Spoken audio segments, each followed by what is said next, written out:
Okay, today we're going to look at the updates that are happening to PTE Academic. And my job is to give you those updates as clearly as I possibly can so you walk away from this webinar feeling good about taking the exam if you're taking it on the 7th of August or thereafter, okay? So we're going to explore each of the different question types and bits and pieces of other stuff that is happening so you can prepare like a pro. My name is Jay. I was an English teacher for quite a few years, almost a decade. Then I spent a decade doing test prep for high stakes English tests that included PTE Academic and IELTS and OET and TOEFL. So I know a lot about these English language exams. I know a lot about how important they are for you and your journey to whatever it is you're trying to do, whether it be entering a university or migration or whatever. I've dealt with a lot of candidates. I studied applied linguistics, so I know a fair bit about language testing in particular. And my job right now is I'm an AI product manager at Pearson, where I focus on innovation in language testing. I don't work on PTE per se, but I do know a lot about it, and I do work with our colleagues from that part of the business. Okie dokie. So what are we going to do today? 4 things. I'm going to help you to understand what's changing on August the 7th, and probably more important, what's not changing on August the 7th, and when, which is August the 7th. We're going to look at summarize group discussion. That's the new speaking task that will be introduced very soon. We'll also look at the other speaking task that is being introduced. That's called respond to a situation.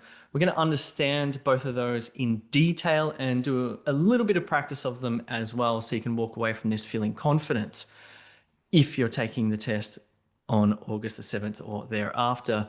And number 4, I'm going to point you where to go. I'm going to give you direction of where to go and what to do next. Okay, so that's what we're going to set out to achieve. First of all, let's talk about what is not changing in PTE Academic. Because most of it, a majority of PTE Academics is going to stay exactly the same. Okay, so really it's quite small enhancements, we could call them, to this test. So what's not changing? Well, in the test, the original 20 questions that you are all probably very familiar with are not changing whatsoever.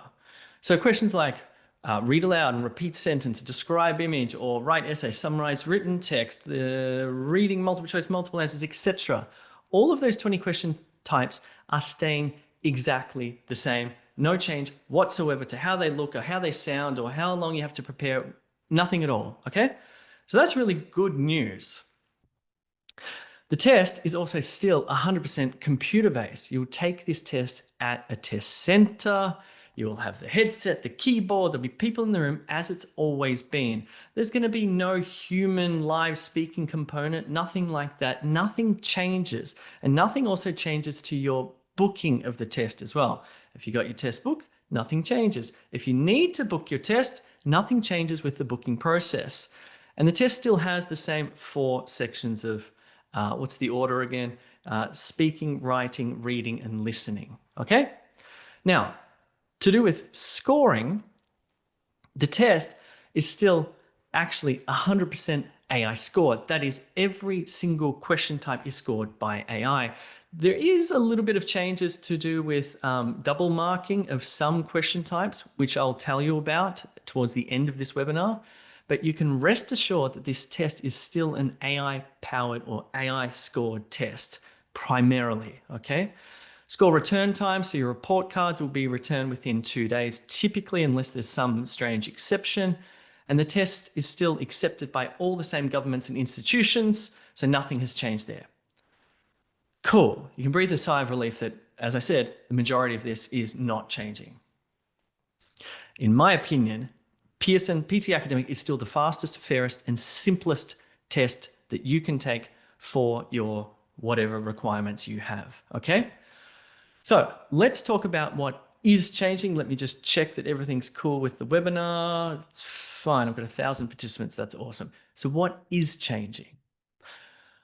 Okay, The two things that you as the test taker need to be most aware of are the two new question types. As I mentioned, summarize group discussion and respond to situation. They are both the new speaking question types. There are some other enhancements in AI and human scoring, the double marking, which I'll explain, some simplified skills scoring around integrated scoring and whatnot. I'll explain that. The number of questions slightly changes, and some of the names of the questions will also slightly change as well. But the key thing for you, I think, as the test taker, is that many of these changes, especially those enhancements, they happen behind the scenes. And for you as the test taker, they don't affect your test experience. For you as the test taker, your focus ought to be, I think, on these two new question types, first and foremost. That's what's critical for you. So where are we then? We're in a bit of a transition period as we speak, because the announcement for the changes happened last week. Okay, so we're still in July. We're in this transition period where either you'll be taking the, let's call it the original PTE test with the 20 questions, or if you're taking the test on or after the 7th of August, you'll be taking the updated PTE test with 22 questions, okay? That's how this works. So if you're taking your test tomorrow, what's the date? It's July the 15th. If you're taking the test on the 16th of July, you'll be taking the original 20 question PTE. If you're taking on the 6th of August, you'll be taking the original PTE of 20 questions. If, however, you're taking the test on the 7th of August, again, or thereafter, you'll be taking the updated PTE with the 22 question types. Now, what happens if you take the test on, say, the 6th of July and you don't get the results that you want, so you need to take the test again? Well, then you'll need to book it and you'll need to take the updated test with the 22 question types. So even if you're taking the test sort of soon, I think this webinar is still going to be highly relevant for you, okay? Cool. So that's where we are in terms of the timeline. I hope that's clear. I hope you understand which test you're taking, okay? Should be clear. Let's now focus on the two new speaking task types, the two new question types. The first one's called summarize group discussion, okay? So I should say that this has been in the pipeline for quite a long time. Up on the Pearson PTE website, there was some information about the two new task types that were coming. So it might feel sudden that this is happening, but trust me, the research that's been happening on these two new question types has been happening for a long time at Pearson, and we've told people about these changes, including you, for quite a long time. So hopefully it won't be too much of a shock to you. But either way, I'm going to explain exactly what you need to do for these two new question types. Right, this interface is what you're going to see if you're taking the test on the 7th of August or thereafter for the summarized group discussion question type. Now, what you're seeing here won't change, okay? The image of the three people doesn't change. It's not like retail lecture, for example, where the image changes each time. It's static, it stays like this. Let's read the instructions. Let me just move myself. So you'll hear three people having a discussion. When you hear the beep, you summarize the whole discussion. You'll have 10 seconds to prepare and 2 minutes to give your response. Let me just play this for you so you get a feel for what you need to do, and then I'll explain it in depth, okay? 3 students are discussing time management at university.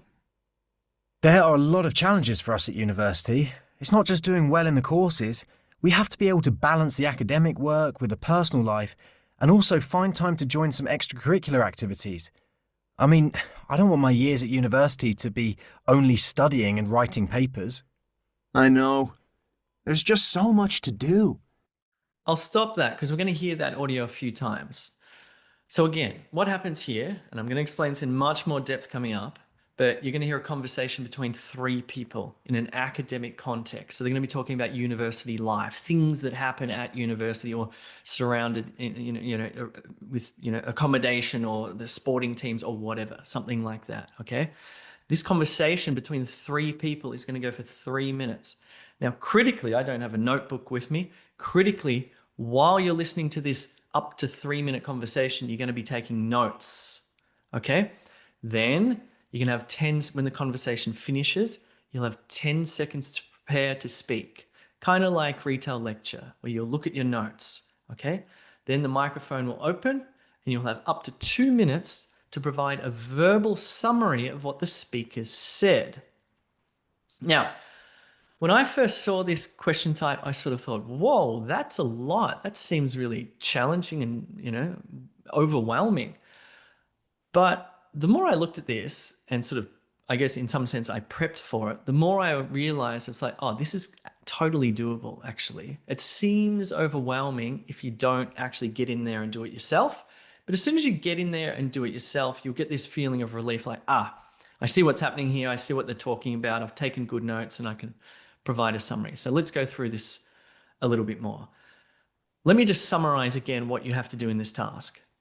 You listen and take notes for up to 3 minutes, right? Then you have 10 seconds. After the conversation finishes, you have 10 seconds to prepare to speak. Like retail lecture, it's enough time to sort of take a deep breath, take a look at your notes. Your notes should be pretty well structured. Then the microphone opens and you speak for up to 2 minutes, summarizing that group discussion. That's it. There's sort of 3 key steps there. All right, let's keep digging into this one because I want you to understand it and feel confident. So keep in mind, first of all, on the left-hand side of the screen, this contributes points to both speaking and listening, as you might imagine. Why listening as well? Well, for the first 3 minutes, you're doing a lot of listening and you're noting down, lots of key points and main ideas and perspective, etc. So this relies on your listening skills. The speaking, in other words, relies on your listening skills. So this is an integrated task. It contributes points to both speaking and listening. Now, how you're graded, let's briefly talk about this. You're graded on 3 things, just like the other speaking tasks: content, pronunciation, and oral fluency. Now, the content will be scored by both an AI and a human. So it's going to be double marked, just like it currently is for describe, image, and retail lecture. Okay. So again, the content score will be double marked, not sometimes, always double marked by an AI and a human. Okay. Now, your pronunciation score and your oral fluency score, that is how you sound and how you deliver your speech, will always be marked by the AI, not the human. So it'll only be AI scored. So you can rest assured that, there won't be any bias in the assessment of how you sound or your accent or anything like that. That is still 100% scored by the AI. Number 5, bear in mind, if you decide to use a memorized template for this, which I think is kind of impossible anyway, because it relies on your listening. You have to talk on topic. You will get a 0. Please do not use memorized templates for your responses. Okay. On the right-hand side, let's take a look at this. So summarized group discussion will be the sixth speaking task. Okay. You get 2 or 3 on test day. So now, instead of 5 speaking tasks, not now, on August the 7th, there'll be 7 speaking tasks in total. Let me just check the webinar to make sure everything's cool. Everything's cool. Okay, cool. I hope you're following along. Let's stick to this summarized group discussion because, again, I want you to feel confident. I want you to walk away going, yes, I know what to do. So a few things to remember about this particular task. It's always 3 speakers. Never 2, never 1, never 4 or more, always 3 speakers, okay? Number 2, it's always a university context setting, okay? So the 3 speakers are going to be talking about things like time management or assignment extensions or library borrowing policies or the computer lab or accommodation or how to join a debating club or a professor that they like, whatever it is. Okay, they're not at the bakery, they're not at the police station, whatever. They're always in a university context. Number 3, naturally, you're going to be hearing students, professors, and or admin staff. So usually, I think you're going to hear 3 students, but you might hear 2 students and a professor or 2 students and, say, a librarian, or perhaps even 2 professors and a student or something like that. So it's going to be a combination of either also, I won't go there actually. I'm pretty sure it's mostly students, but sometimes you'll get a combination of professor and students, etc. Number 4, why add this task? Well, group discussions happen on campus a lot, and you should have the ability to understand what's happening and also the ability to summarize. Summarizing is a key academic language skill. So this task is not surreal, it's a very authentic type of academic listening/speaking task. Number 5, the gender is always going to be either 2 males and a female or 2 females and a male. Why? Because it sort of distinguishes the voices, okay? And also on the voices, it's going to be a variety of accents. In other words, speaker 1, 2, and 3 are going to be easy to distinguish, which is very helpful because when you're taking notes, which I'll show you in a second, you're going to be jotting down speaker 1, speaker 2, speaker 3. Number 7, the order is not always speaker 1, 2, 3, 1, 2, 3, 1, 2, 3. Majority of the time it will be like that, but sometimes it might go speaker 1, speaker 2, speaker 3, speaker 1, speaker 3, for example. Okay, so just keep that in mind. But again, I think another thing that might feel confusing or confronting or whatever, a little bit overwhelming with this is, identifying those speakers and then sort of remembering who the voices were. But trust me, when you prep for this and you hear the distinct male accented voice, speaker 1, or female accented voice, speaker 2, you know exactly who's who while you're listening. And then while you're summarizing, you're able to then do that well. Again, the whole thing with this item, this task type, I think is actually doing it. And then you go like, okay, I get it. Last thing, number of turns. So each speaker will take 2 or 3 turns. I think you know what I mean. Speaker 1, 2, 3, 1, 2, 3, potentially 1, 2, 3 at the end. So there might be, say, 9 turns in total. That'd be maximum. Cool. Okay.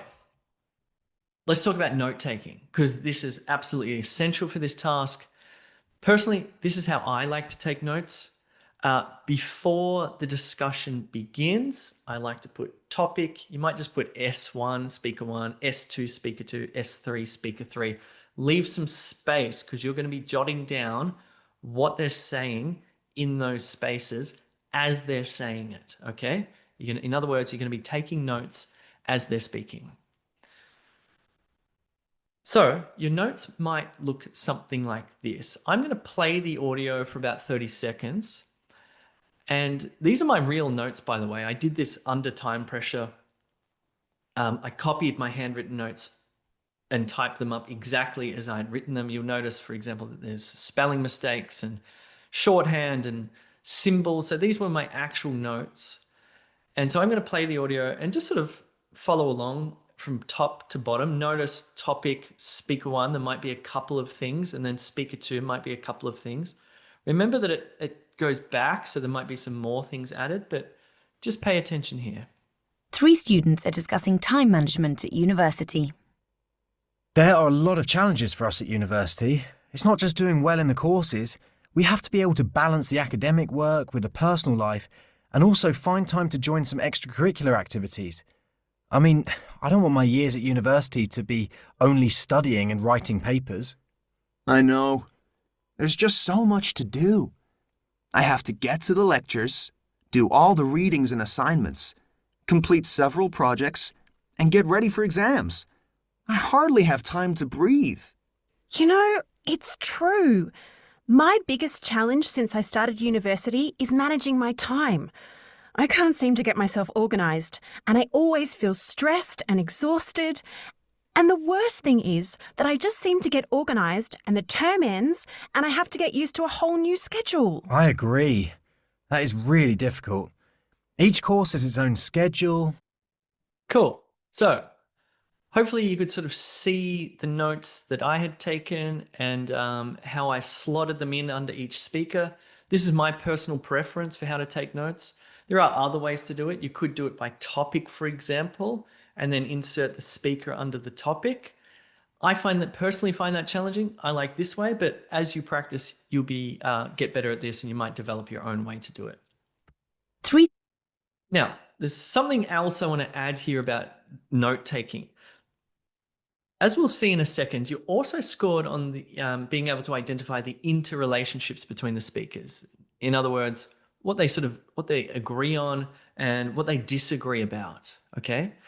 Now, the best way to do this in note taking to not burden your memory is to, as you're taking notes and you notice that somebody had, let's do this one.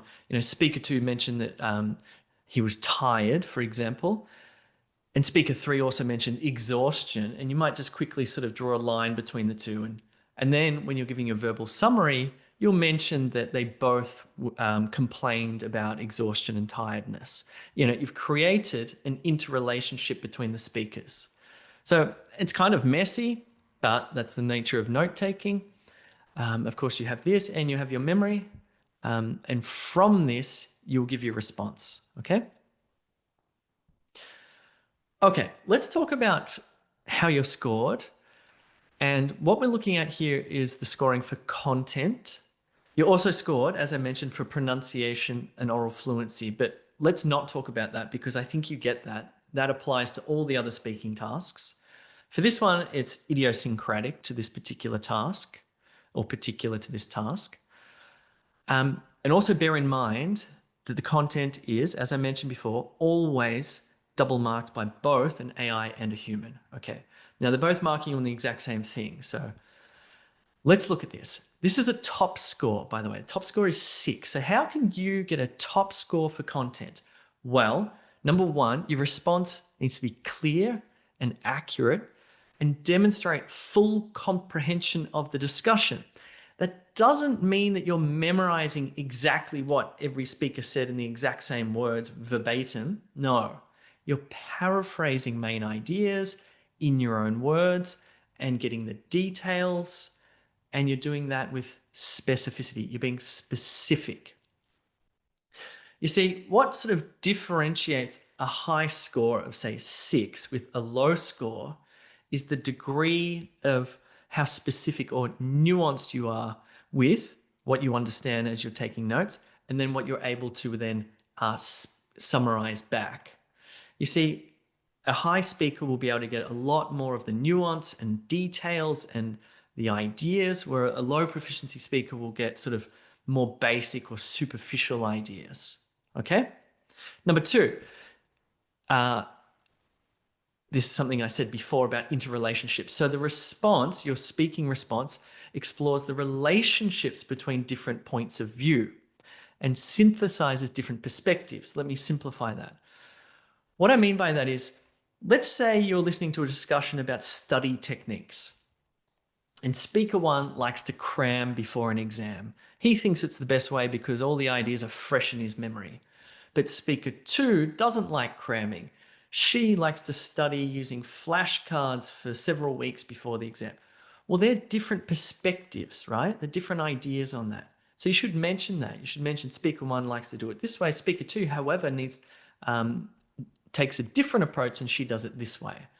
Or a different perspective might be how they perceived a lecture. Let's say they're talking about a lecture and speaker 1 thought it was very interesting and in-depth. Speaker 2 thought the lecture may have been superficial, whatever. There's going to be agreements and disagreements, different points of view, okay? I'll give you a third one. Let's say they're talking about traveling to university, right? The commute to university. They all have long commutes. Well, speaker 1 likes the long commute because it allows him to relax and meditate, and speaker 2 doesn't like it because it's a waste of time, whatever. Anyway, you're going to hear these different points of view, these different perspectives, and you need to explore them in your response. Number 3 is much more sort of language related, about expressions and vocabulary, appropriateness, and the ease and precision of your language. Number 4 is about sort of structure, coherence, how you organize your response. Now, this one relates to how you structure your notes. So for 6.4 here, you'll get a high score if you're able to read from your notes and structure them as you're speaking. So you sort of have to do that on the fly a little bit using, say, connective devices like discourse markers, however, or in addition, or also, words like this.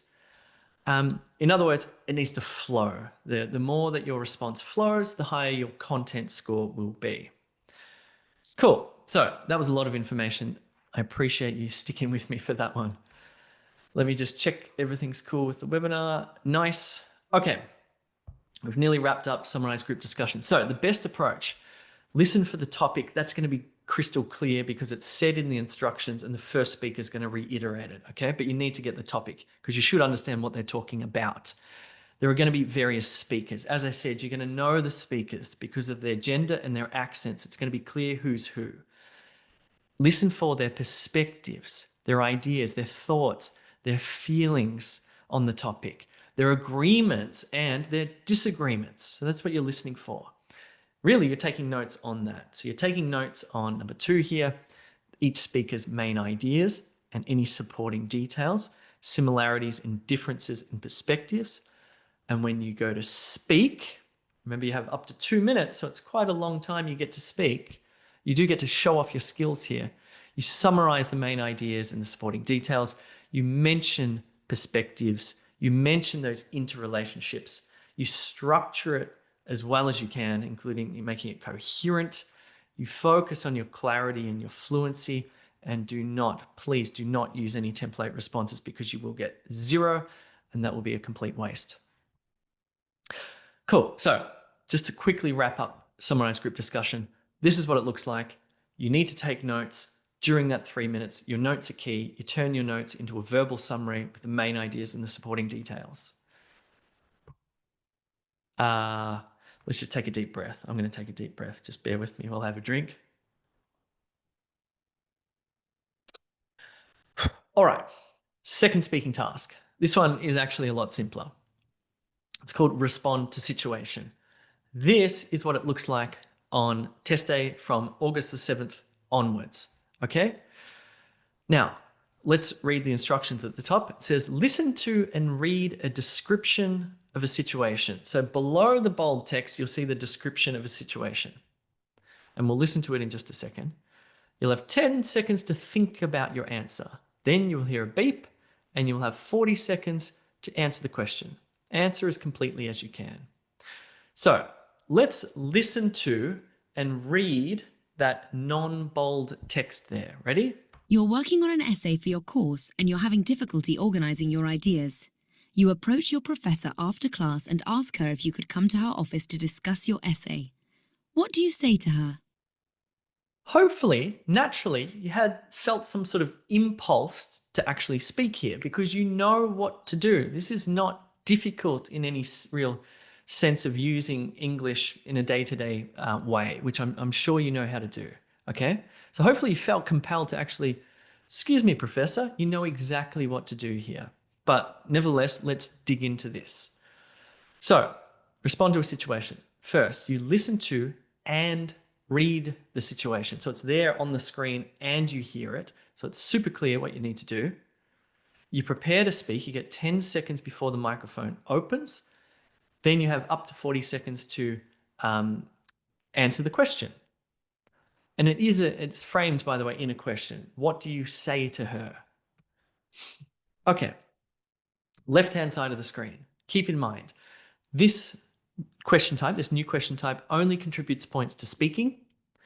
The content score is double marked by AI and humans. Every single one, not some, every single one is double marked. The pronunciation oral fluency is only scored by AI. No human scoring in pronunciation oral fluency. And number 5, you will get a 0 if you memorize and regurgitate something that you've heard on the internet or YouTube or wherever. Okay, so please, no memorized responses there. Let's have a look on the right-hand side here. So this will be the 7th speaking task, the final speaking task. Respond to a situation. You get 2 or 3 on test day. And again, there are now, not now, I keep saying that, on August the 7th, there will be 7 question types. Prior to August the 7th, 5 original question types. And just to reiterate, nothing changes with the other question types. They stay exactly the same, no changes whatsoever. Cool. A few things to remember about this particular question type. 1, the situation that they give you is critical.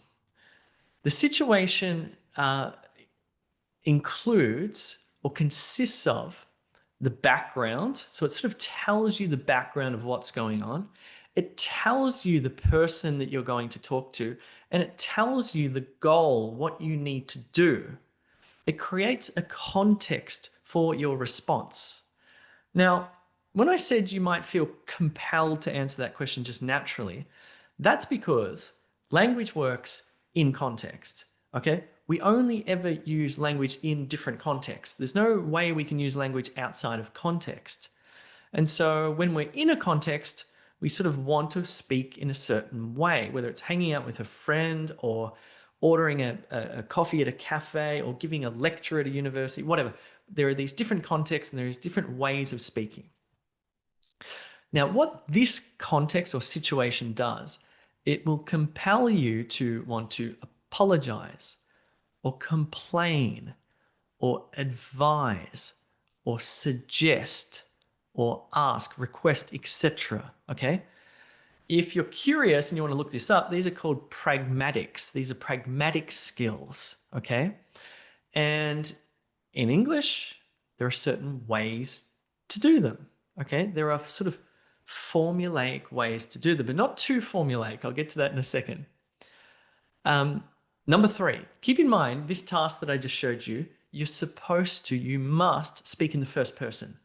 This is, excuse me, Professor, I would like to apologize, or can I ask you a question? It's I. It's I. You have to put yourself in that situation. It's you speaking in the first person to that imaginary person, okay?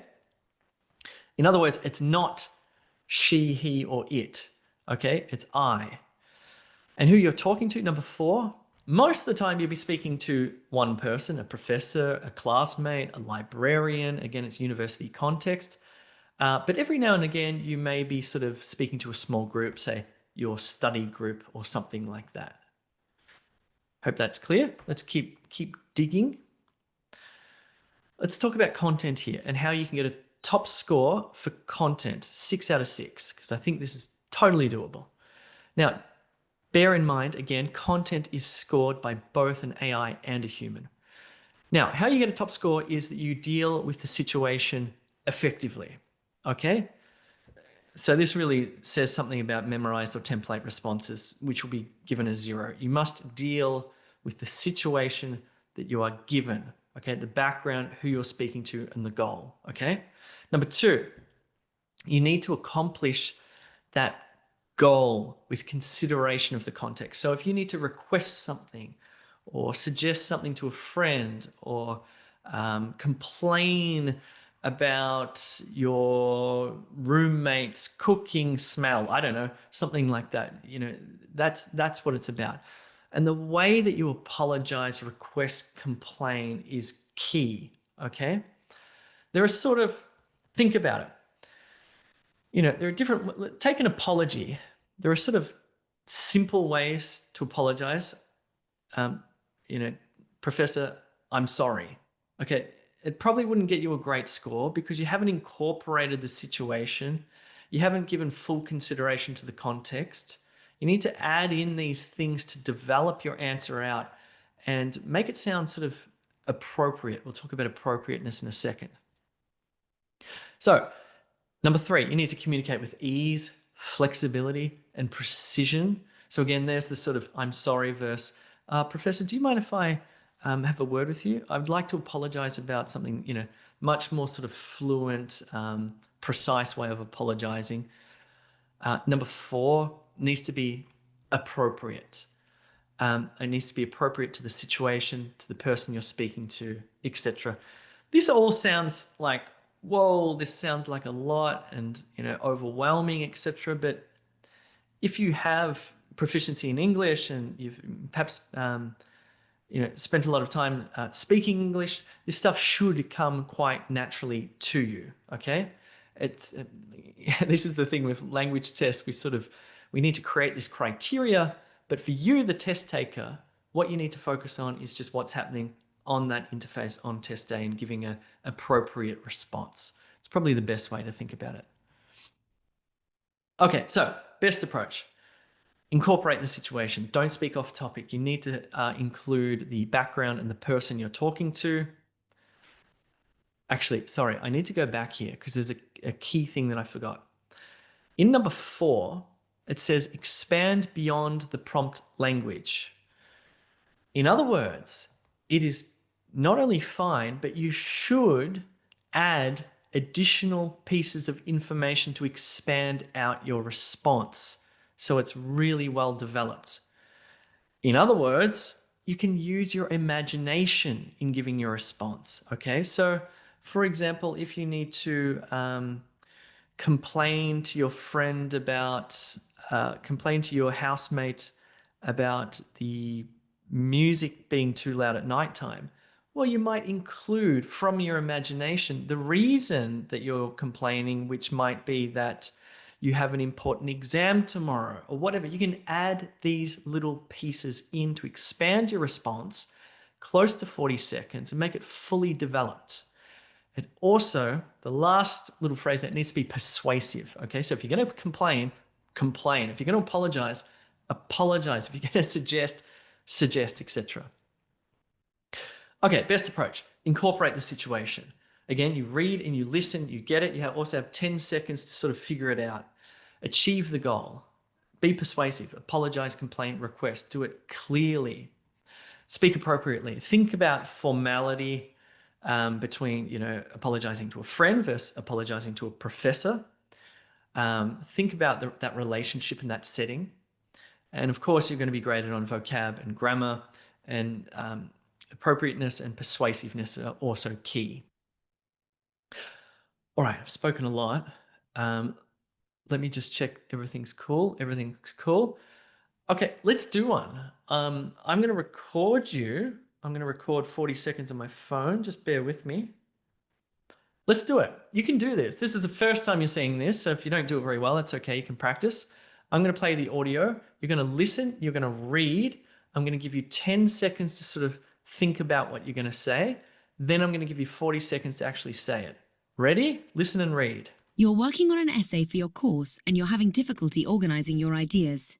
You approach your professor after class and ask her if you could come to her office to discuss your essay. What do you say to her?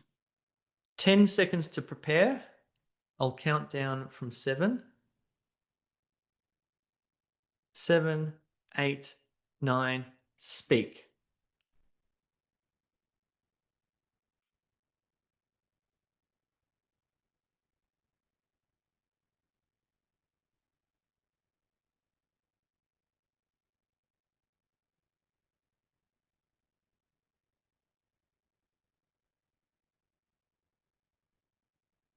It's 20 seconds.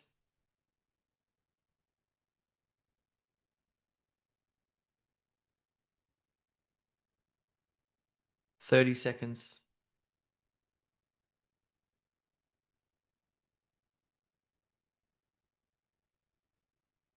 And that's 40 seconds. Now, okay, that would have been a bit hard for you for a few reasons. One, it's the first time you've ever done this in a sort of test environment. You've probably done it countless times in the real world.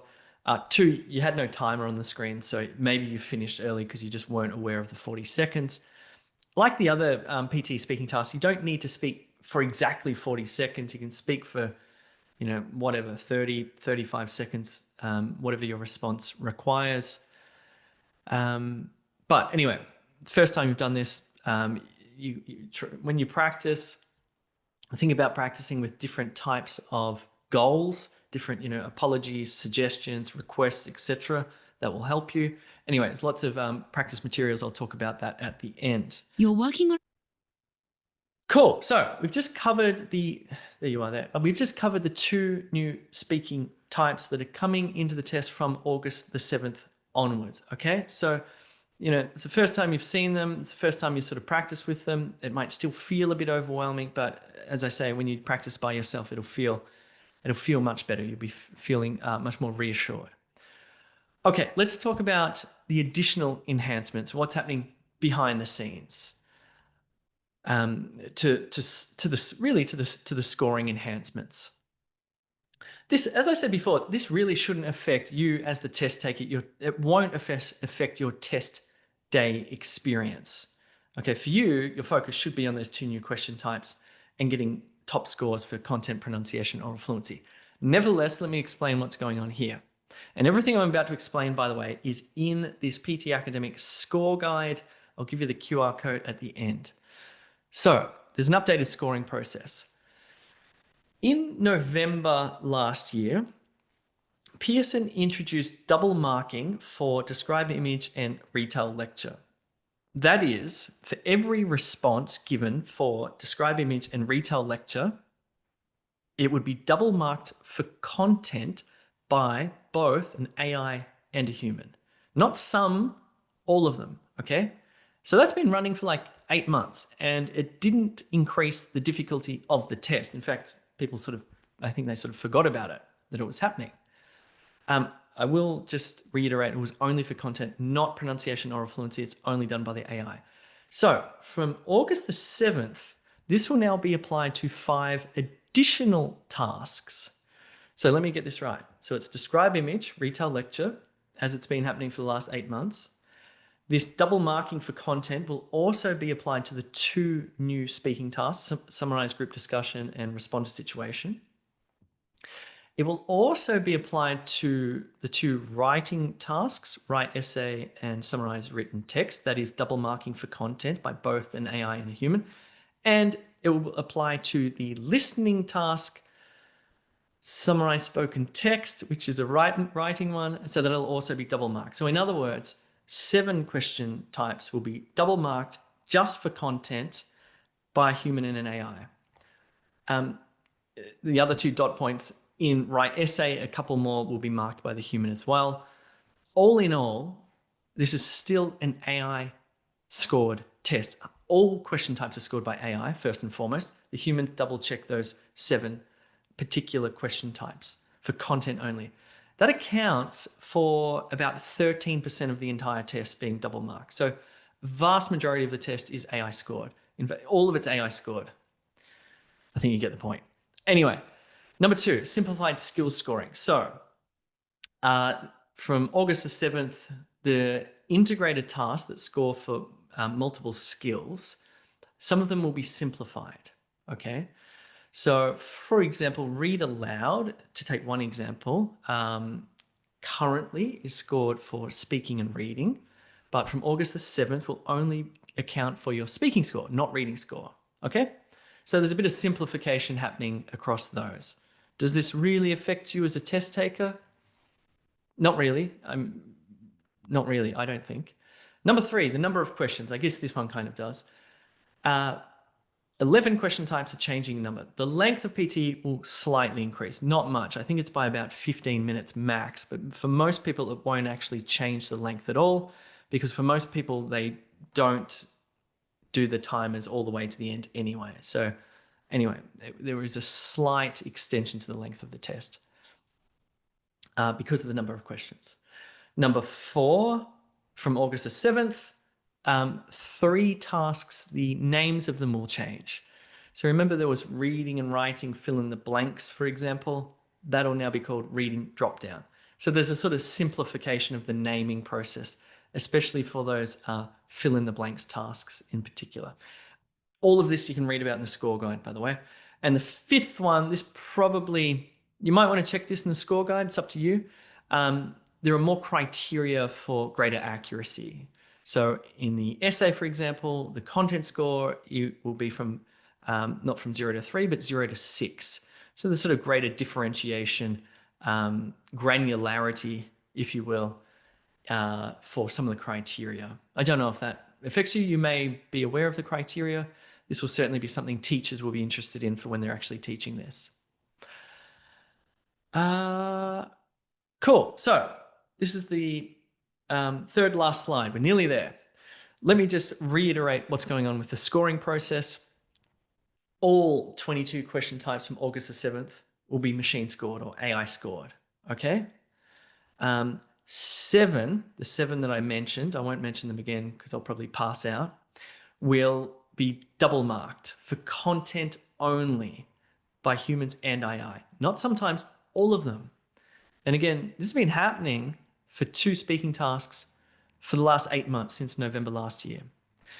Bear in mind the humans will never score you for fluency and pronunciation. Okay, so your accent, the way you look, where you're from, none of this is visible to the human scorers, by the way. They're only listening to your speech. That's all. They don't get any identification whatsoever. Sorry, let me take that back. They don't score you on your pronunciation and fluency. The machine scores you on your pronunciation and fluency. When the humans are marking you for content, they don't see you, they don't know who you are, they don't know your name, nothing like that. In fact, it's marked by your single test is marked by multiple human scorers. Anyway, so that's happening. It shouldn't be a biggie. Yeah. Okay.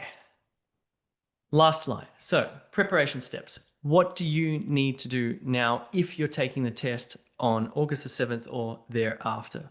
Well, you need to understand more deeply about what's happening. That's why I've got that QR code there in the bottom left that will link you to a web page that describes all of the enhancements, all of the updates to PTE, so you can be fully up to date on that. You should also take a glance at that score guide. It can be a bit complicated in some parts, but check it out. You can find that on the webpage there. If you want to start preparing for that August the 7th and get a bit deeper, there's lots of prep materials for you. There's a test tip document. There are specific documents on respond to a situation and summarize group discussion. There's a video course there. There's a guided practice test. There's lots of stuff.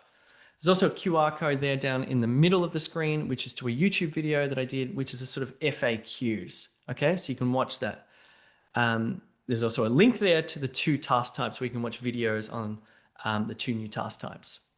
Then finally, on the right-hand side, there are resources that can help you to prepare for the updated test from August the 7th onwards, including 3 new scored practice tests that include the 2 new task types. Cool bananas. That's it. That was a lot of information. I hope that's clear. I hope it's not overwhelming. I think the key thing for you as the test taker is to focus on those, if you're taking the test on August the 7th onwards, focus on those 2 new task types. Again, it might feel a bit overwhelming at the beginning when you haven't practiced it and sat down and applied yourself and done it yourself. Once you've actually sat there, listen, taken notes, for example, for summarized group discussion, actually try to give a up to 2-minute response, you'll breathe easier. It's like, oh, okay, cool, I can do this. I can identify those voices. I know what's going on. And for respond to situation, it feels like a natural speaking task. As I said, as soon as that sort of microphone opens, you'll feel compelled. You know how to apologize or request something or complain about something. It's a little bit tricky because you have to sort of incorporate that situation, etc. So it requires a bit of practice. But, that one's all about appropriateness. And I think you have those language skills. Cool. All right. That's all for me. If you need more help, please check out the pearsonpte.com website. Yeah, it's all there, and it's all there in the score guide. Thanks very much for listening.